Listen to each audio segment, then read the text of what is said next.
Hi, I'm Justin Pritchard, and as a car reviewer, I do an awful lot of driving. So what I wanted to share with you in this little video today were 3 simple things that I do to make life a little bit more comfortable and safer for me when I'm going to be spending hours and hours on the road. Now, you can share these tips with anyone you know that's a driver, whether they're doing short distances or long. They're all fairly simple, fairly affordable, and they can make life a little bit more comfortable and maybe more importantly, a little bit safer for anyone that's going to be spending hours and hours on the road.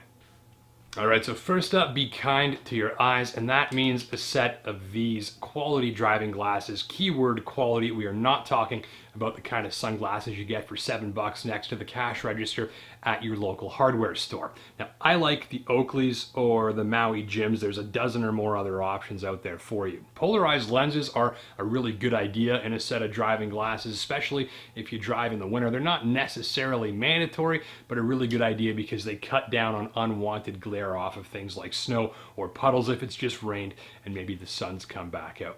And also note when you're shopping for a set of driving glasses, if you don't have any already, is a really thin arm like this on these Maui Jims is a good idea because it doesn't interfere with that lane change check when you're looking. You almost don't even see that there. Compared with a pair of glasses like these Too Faced, which are some of my favorites. But when you're doing a lane change check, you're kind of losing a little bit of peripheral here because of the arm. So where possible, it's probably a better idea to get a set of driving glasses that has a thin arm on it like these ones. Now, if you've never worn a set of driving glasses before and you're out shopping, keep in mind that with a good quality pair of driving glasses, it's not necessarily about darkening what you see, and it's all about sort of fine-tuning which colors are allowed in past the lens and into your retinas and which colors are not. So oftentimes a pair of driving glasses with a driving lens is going to have sort of a silver color to it like this or like this, sometimes blue or brown as well. And that's used to block out the kind of hazy blue and gray and silver color that can make your eyes strain to see detail far up the road. And remember, when you're trying a set of driving glasses on for the first time, if you don't have any, that when you put them on, the first thing you're going to notice is not that everything is darkened, it's that the light transmission is fine-tuned in terms of the colors, and you're going to feel your eyes just kind of relax inside of your head. Now, the key benefits here are during the day, you're straining less to see detail up the road. Your eyes don't have to work as hard to do their job. You have this sort of high definition vision thing going on. But more importantly is if you're driving for like 10 or 12 hours, so you've been at the wheel all day with the sun out, then when the sun goes down and it's dark and you take these guys off, your eyes are so much fresher and more alert into the evening because they haven't been straining all day to do their job. So wear a set of these all day and it'll actually make it safer for you to drive at night too. Alright, so tip number 2, these guys, Cliff Bars. And they don't have to be Cliff Bars, these are just the snacks that I like, and I'll tell you why.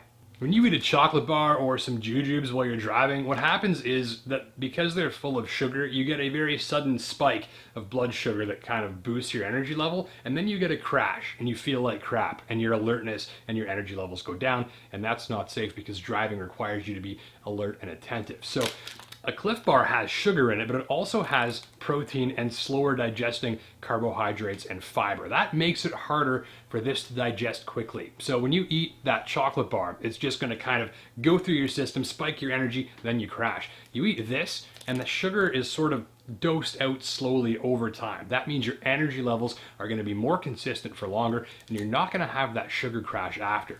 So whether it's a Cliff Bar, granola bar, some type of trail mix, whatever you're eating, look for added protein, added slow digesting carbohydrates, and fiber that make it harder for your body to digest it. This, again, keeps your energy levels more consistent for longer, and that makes driving more comfortable because you've had a healthy snack, and it makes it safer because you're not going to be dozy because of a sugar crash. Oh, and remember that triple-decker grease burger that you're like very interested in having for lunch? Not a good idea. Foods that are high in fat and with lots of meat and stuff that's really heavy takes a lot of your body's resources to digest. Often they also contain tryptophan, which is the same thing that makes you want to pass out after Thanksgiving dinner. So eating a big, heavy, greasy meal with lots and lots of meat in it on the road, probably a bad idea if you want your energy levels to be stable. Alright, and finally number 3, and I have such a hard time with this one because I love me some coffee, but you have to use it in moderation. Now, having that coffee or maybe 2 of them first thing in the morning when you get up, that's probably going to be fine. But drinking this stuff all day long while you're driving can cause issues. Two reasons why. One, coffee's a diuretic. That means it dries you out, leaves you dehydrated, and that makes you uncomfortable, and being uncomfortable sucks while you're driving. And reason number two, coffee can also inhibit vitamin B absorption, which has implications on your energy levels and your body's ability to digest and process other nutrients. So translation, if you like coffee, have a coffee, maybe have a coffee in the morning, but don't be drinking this stuff all day. It's going to do more harm than good. And actually, if you're a big coffee drinker like me, there's a good chance that the caffeine in here probably isn't really doing all that much to keep you awake. And actually, drinking water is a much better choice because it helps your body to digest things and absorb other nutrients from that healthy snack you had back from step 2.